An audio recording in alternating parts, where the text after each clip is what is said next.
Leo, how are y'all doing? This is your extended reading for December 2022. I'm touching on two things that I did not touch on at all so far for December, and that is the current person and the new person, okay? All right, so if you would like to find out how to schedule a personal reading, please read the description box of the video very, very carefully. Please don't get scammed by an impersonator pretending to be me. There's only one way to schedule a personal reading with me, and that is in the description of this video, okay? All right, let's take a look here at the current person. If you are not experiencing any issues, problems, or concerns with somebody who is currently a part of your life, then this is not for you. Let's see what's the main problem. What's the issue? What's going on here? What's up, y'all? Thanks for tuning in. Appreciate you. Appreciate you. What's the issue? What's going wrong here? What's the deal? Fool card. Is this something you jumped into too quick?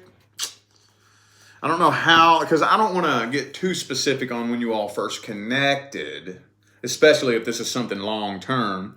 But it could go back to when the two of you very first connected. You know, it could have been something you just jumped into really, really quick. Or maybe they jumped into it too quick. Somebody, I feel like, jumped into this too quick without really thinking it through. And maybe the two of you just didn't really take the time to get to know each other in the beginning. I think we've all been there, haven't we? I think we have. All right, last one.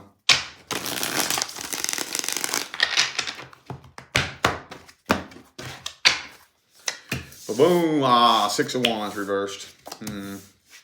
So overall, I do feel like you are starting to think that you are just completely wasting your time. Could be some money problems too, causing a lot of issues. One thing I'm not seeing here, I do not have, well, I have the Five of Cups in the reverse. But I don't have any cups on the table here as far as the ace, the king, queen, knight, page. I don't have anything indicating a genuine love connection. Nothing at all. Maybe for some of you, like I said, mainly finances could be the root of the issue here. People like to think that those are separate, and they're not. Now, I don't care who you are. I don't care what your sign is. The energies that manifest romance and the energies that manifest finances are mirror image reflections on an energetic level. When something happens in your love life, that will affect your finances. When something happens in your finances, that will affect your love life. Now, to what extent, that totally depends on the individual. Some people, barely even notice. Little speed bump, we get through it. Some people, complete and total catastrophe. But it kind of feels to me, honestly, like that's probably the root cause. Something to do, if it's not money problems, maybe it's just one, the other, or both of you just is too focused on work and bills and money and the work and the bills and the money and the work and the schedule and the this and the thing, all the superficial shit. Even if both of you are doing just fine financially, it's really easy to get just sucked into caring about nothing but the bills and the money and the rent and the house and the car and the things and shit, Okay, well, all right. That's as deep as I could dig on that one. Let's see how they feel about you. Let's see their actual feelings. How they feeling about this? What are their thoughts, feelings, and opinions, hopes, dreams, and expectations? Page of Swords.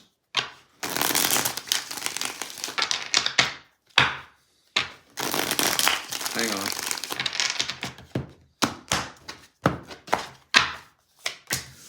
Oh, Five of Wands reversed. So they want to have a conversation with you about this, but they're afraid of starting drama. They're afraid that if they bring this up to you, that it's going to pop off into a fight and things are going to come to an end between the two of you. They don't feel like your cycle is complete. They do not. Yeah, they do not. They don't want this to come to an end, but they don't know what to do. They don't know how to approach the situation. Ah, this person's codependent. Okay. Yeah, this person's codependent. Yeah, always happens. So anyway, though, they're contemplating. They're not 100% sure whether or not to stick around and hope for a change, or bring it up to you and have a conversation, or just walk away. They don't know. They're not sure. They're trying to hang in there for dear life. They are. They don't want this to end. Could be an Aries for some of you. I have Aries, Leo, and Scorpio here. Well, I guess let's see the outcome for December then. Outcome for December. Will things take a turn for the best, for the worst, or will they just stay the same? What we got? What do we got? What do we got?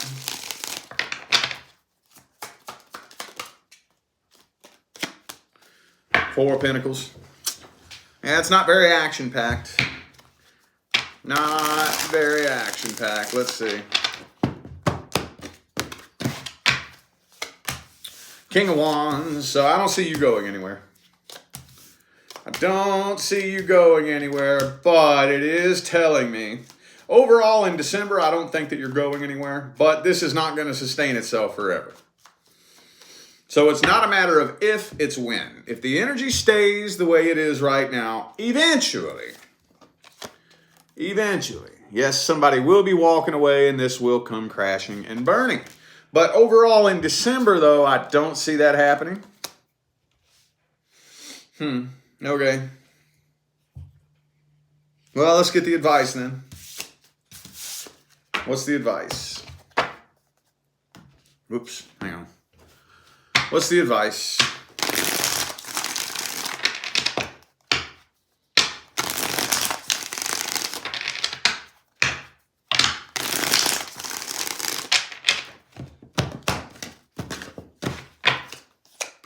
Ah, look at there. How about that? How about that? Here's the tricky part. And this is the tricky part too. And the Ten of Cups on the bottom of the deck. Okay, so this doesn't need to come to an end anytime soon. Here's the hard part, and I know some of you have heard me say this a million times, but the hard part is, in order to make this work, I can't just tell you what to do. Won't work that way. Doesn't work that way. When it comes to a relationship, both people involved have to be doing the work. That's the problem.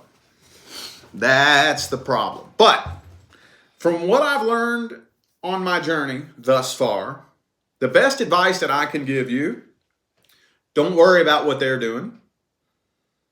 Get to work on you immediately. Get to work on you. And when I say get to work on you, that none of us like hearing that. None of us like doing that. The first thing we do is we think, oh my God, I'm so overwhelmed. Where do I start? Just start with one little thing. One little thing. One little thing. Just take one little emotional trigger that you have that needs to be worked on. Yes, you do got one. Don't say you don't. We all do. We all do. If you say you don't have an emotional trigger, you're either lying or you're very ignorant. We all do. Every last one of us has at least one little emotional trigger that is not cool. Kind of toxic. It's kind of fucked up. And let's just take that one little emotional trigger and say, you know what? I'm going to dedicate 2023 to unwiring this trigger. That's what I'm going to do. And just start with that one. Usually, depending on how deep-rooted it is, it doesn't take too long before you start realizing, yeah, it's uncomfortable, but once you get through and lean into that discomfort, it gets kind of fun. It's like, you know what? I kind of dig working on me. I like this. I like this. It starts getting fun after a while. Now, here's what happens. Most of the time, by most of the time, I mean probably about 75 to 80% of the time, if you take the initiative to do that, the person you're dealing with usually will follow suit. Usually. Not always. No, not always. But I do have a very strong feeling that if you just take initiative, you know what? You do it. You do you. You do what you want to do. I'm getting to work on me. I have a feeling Death card reversed. I think you'll bypass the timeline where this comes to an end. And with the Ten of Cups and the Lovers card, within the first half of next year, you'll notice a very positive change. Very positive. Because they're going to do the same thing. They're going to do the same thing. They're going to see you, damn, man, Leo evolving over here. Well, I want to do that too. I want to do that too. And they're going to get to work on themselves. Let's look now at the new person. New person. If you're not dealing with somebody who just recently showed up in your life, this is not for you. Let's see how the energy's looking. What's the energy looking like between Leo and the new person? Two more shuffles.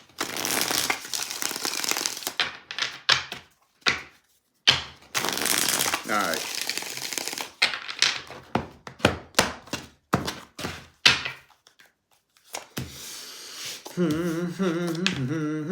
Things are moving super slow, and the Seven of Cups is reversed.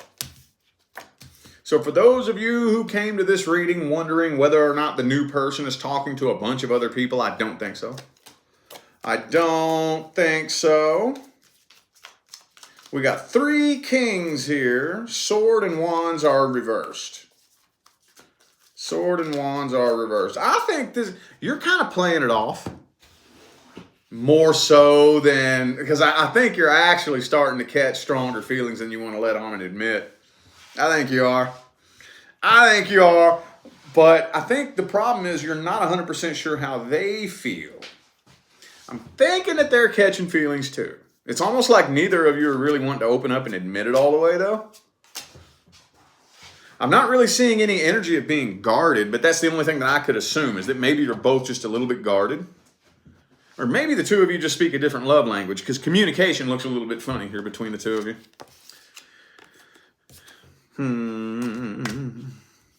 It's looking pretty decent. That's the only thing that I really see slowing things down right now. Somebody needs to take initiative and open up. Now let's see their intentions. That was kind of boring, wasn't it? That was boring. That didn't get me near what I was looking for. What are their intentions? New person. How do they feel at the deepest level? What do they really want? Okay, see, I told you, they're too afraid to open up and express their feelings. They're too afraid. They are too afraid. And of course, they're still heartbroken from the past. Yeah, so that's the main reason. That's the main reason why they are not wanting to open up and express how they truly feel. But the truth of the matter is, they feel an insanely intense connection with you. They're just too afraid to open up and show it. Why would somebody be afraid to open up and show that? Because they're still hurt from the last person that broke their heart. Of course, but I don't see bad intentions.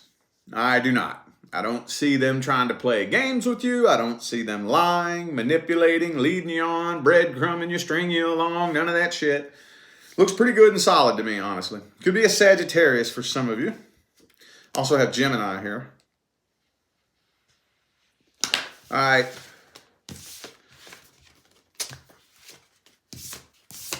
Outcome.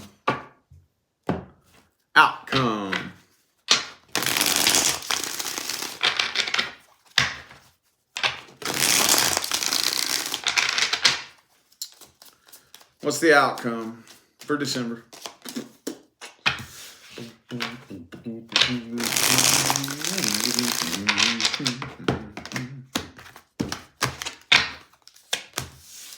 Page of Swords reversed. Six of Cups again. Okay.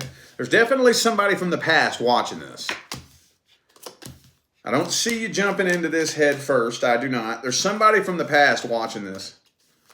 I don't know if it's your past person or their past person, but there's definitely somebody from the past watching this whole experience go down like this.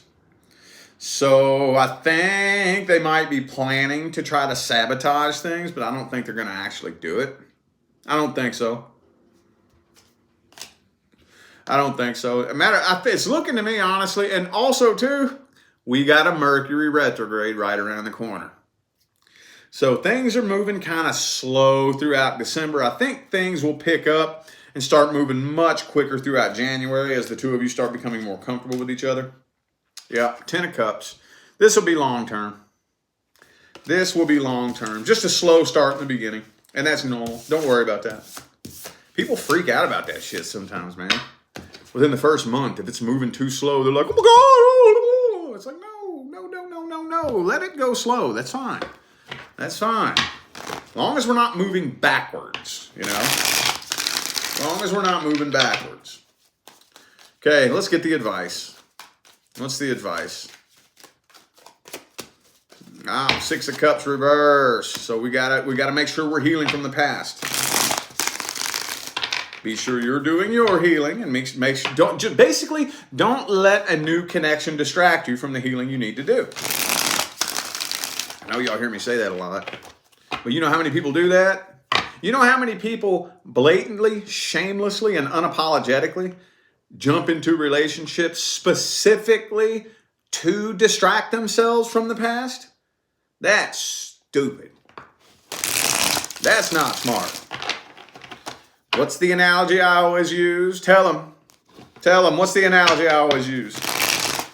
That is just like running to the bar and getting drunk because you can't handle your stress. It ain't gonna fix shit. It'll distract you temporarily, but it ain't gonna fix shit. And if you keep depending on this person or this bottle of alcohol or whatever it is out here to distract you from your problems, eventually that's going to start causing even bigger problems, right? Yup.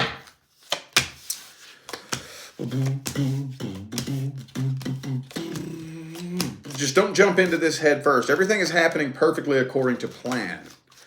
This is a warning. If you try to speed things up and make them move faster than they are, you will experience some friction.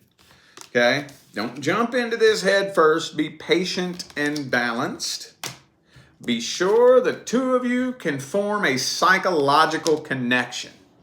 Okay? Got to form that friendship, dude. Got to communicate. The only thing you can do as an individual is be an open book. Be an open book and make sure that you provide an environment when they're around you in which they feel safe opening up and being themselves, knowing that they're not going to be judged. That's one thing that's so big. Man, you flip through, especially YouTube Shorts is horrible. You flip through YouTube Shorts, man, all you see is men and women battling it out. How many of y'all see that shit? Men and women battling it out. And it's like, dude, look. Oh my God. Communicate. Be an open book. Stop judging people by their past. Okay? Don't judge nobody by their past. Judge on whether or not they are willing to create a new future. Okay? Yes, we are all humans. We all judge by default. Okay? Matter of fact, that's part of the creation process, too. It's part of the creation process is judgment. We just don't know how to channel it properly. So this is who I am. This is where I've been. This is my past. These are my goals. Can me and you come together and work together as a team and make these goals happen together? Let's do it. All right, let's get some random freestyle advice, general advice, whatever wants to come through. Ooh, King of Swords in the reverse. Okay, don't let any past person make you bitter. Don't take your bitterness towards somebody from the past and throw it at somebody new. Don't do that. Don't do that. Be an open book. It's do not let fear and anxiety in the driver's seat. Don't make decisions based on fear, nervousness, and anxiety. Now, I chose my words when I said that very carefully. I didn't say don't be nervous and don't be anxious. That's not what I said. It's not what I said. We're humans. It happens. But here, let me tell you a little something about anxiety. It's coming from a person who was clinically diagnosed with severe clinical anxiety. Anxiety boils down to one specific point. I don't care what you're anxious about. I don't care if you're anxious about something that could seriously fucking happen, or if your mind is just driving you nuts and you're anxious for no reason. It boils down to one little point: fear of losing control. That's it. I don't care what you're nervous about. I don't care. You can sit and give me every excuse in the book as to why you're nervous. It's fear of losing control. Well, here's what we have to do. See, that's the ego going crazy. The ego loves the illusion that it knows what's coming. Because if the ego thinks it knows what's coming around the corner, then it feels like it's in control and it can navigate the linear timeline as it's passing, right? Well, when things start getting questionable, the ego gets scared because the ego is afraid of losing control. Well, we have to prove to the ego that not only has it never been in control to begin with, but it doesn't need to be in control. How do we prove that to the ego? How do we do that? It takes time. It takes time. What's another thing that the ego fucking loves? Evidence. The ego loves evidence. So how do we provide evidence to the ego that it doesn't need to be in control? That we are actually connected to a much higher source that is in control, and it has our back if we let it. How do we prove that to the ego? We got to take that fear fucking voice that's there steering the steering wheel and making all the decisions for us, and we got to stick his ass in the back seat. And he'll be like that annoying backseat driver. He'll still be there. Oh, he's still there. In your ear. What if this happens? What if that happens? What if this happens? What if that happens? What if? Put him in the backseat. And you take the wheel. Well, what if this happens? Well, what if it happens then? We'll see. What if it happens? Don't make decisions based on if something happens or doesn't happen. Pay attention to the little whisper coming from deep, deep, deep within your soul. And eventually, the ego is going to be like, wait a minute, hold up. Every time we listen to that little voice, shit works out somehow. That's weird. It doesn't make sense to me. I don't understand how this works, but I've seen enough evidence to prove that shit works out.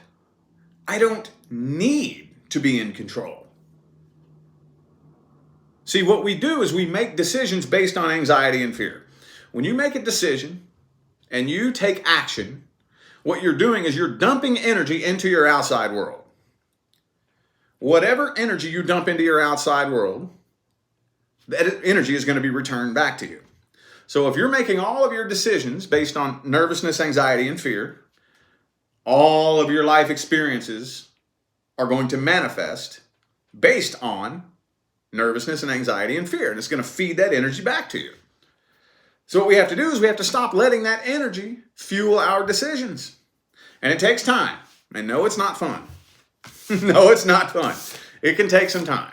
It can take months. But you'll start to notice that anxiety goes down and down and down and down and down. And after a year and a half, 2 years, you'll wake up one day and be like, dude, I have not been anxious since I don't know when. Not been anxious. I don't know when I was anxious last. Think about that. It's sad because the third dimensional reality, the glue that held the third dimension together was fear. Fear. The whole fucking fabric of the third dimension was woven with fear. Every area, facet, and aspect of life was woven together and held together by fear. So much so that your average person walks around and is a walking, talking anxiety attack on a stick, and not only do they not realize it, but they think that they're doing something good. They've mistaken fear for being responsible. Oh, I'm not living in fear. I'm being a responsible human being. That's how they brainwash us to be afraid. Yeah, so we got to unwire that fear energy, and that's one of the ways that you start going about doing it. Alrighty. I feel like those were the messages that my Leo friends needed to hear, so I am going to go ahead and end this video here. Thank you all so much for tuning in and playing along. I greatly appreciate all of the love, support, and positive feedback you guys show me every single time I get on here and do this. Makes my job worthwhile here on YouTube, y'all. I greatly appreciate you. Don't forget to look in the description of this video if you would like to find out how to schedule a personal reading. I'm out of here now, y'all. Thanks again for tuning in. I'll see you sometime between now and the rest of all eternity. Stay blessed.